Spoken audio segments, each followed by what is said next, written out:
Hello guys, welcome back to my channel. My name is Roxanne. If it's your first time here, then welcome. Today I want to talk to you guys about my most disappointing reads of 2017.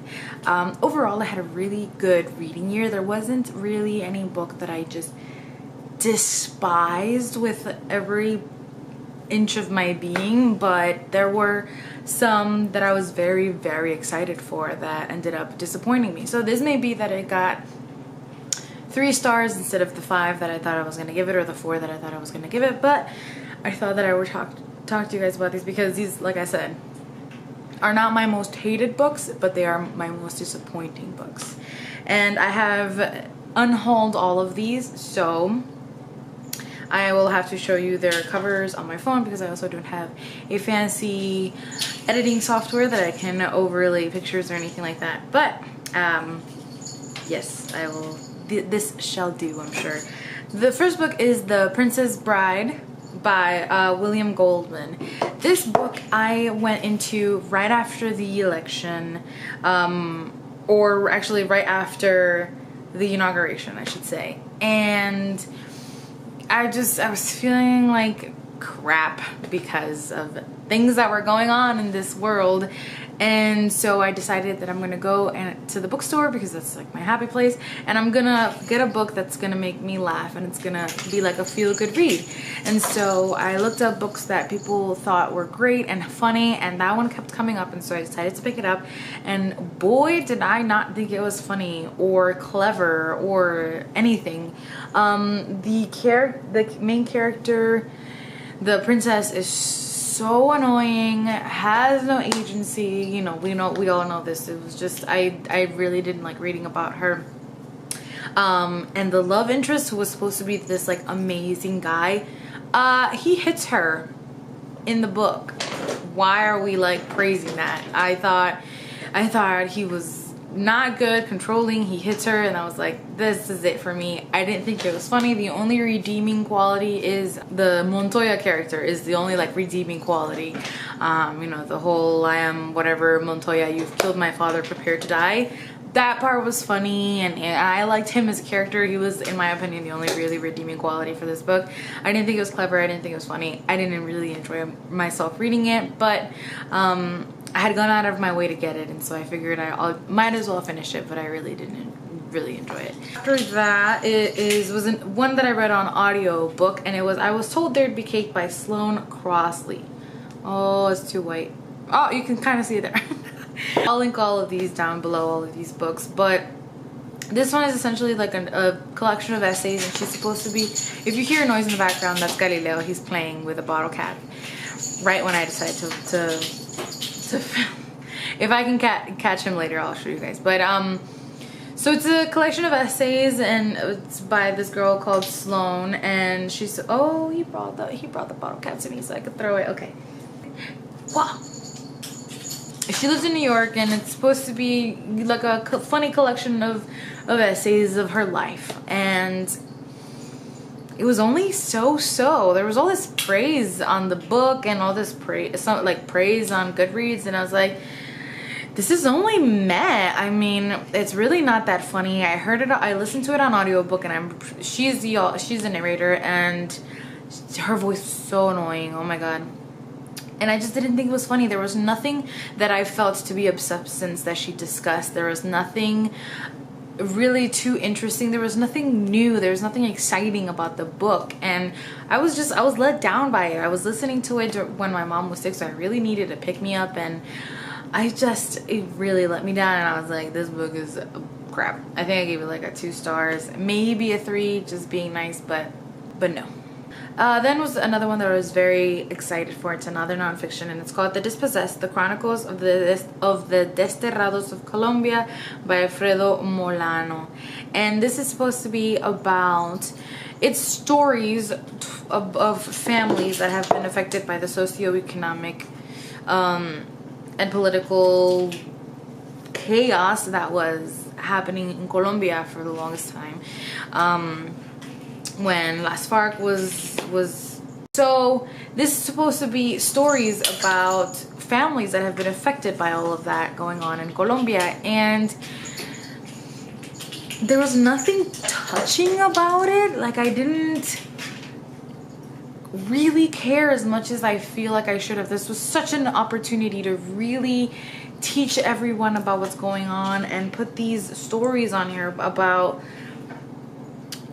these people that have been affected and what it means for the community and what it means in a grander scale for Colombia. And really, it didn't go far enough, in my opinion. It stayed right here when it could have taken it to another level, and it could have been really something very powerful, very moving, and very educational, and it just fell flat for me.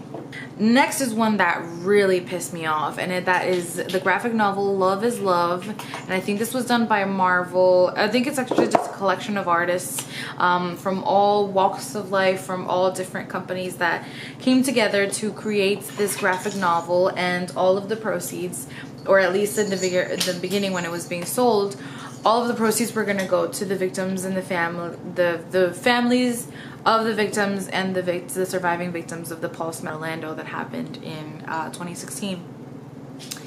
And I was so excited about this. The cover is great. It has all of these diverse people, and it has all of these contributors, and it fell so flat. There are some spreads on there that are downright so triggering.